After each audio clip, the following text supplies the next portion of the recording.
ફાર્માની શોપમાં new item કેવી રીતે create કરવી એ જોશું. તો સૌથી પહેલાં આપણે માસ્ટરમાં આઇટમ માસ્ટરનો ઓપ્શન લઈએ.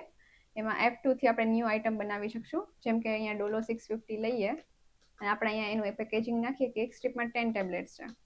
હવે આપણે અહીંયા યુનિટ ફર્સ્ટ સ્ટ્રીપ અને એના પછી આપણે કંપની લેશું. હવે આપણે અહીંયા એન્ડ પ્રેસ કરશું અને F2 કરીને આપણે અહીંયા જે છે ન્યૂ કંપની સિલેક્ટ કરી શકીએ, જેમ કે નેક્સિટો.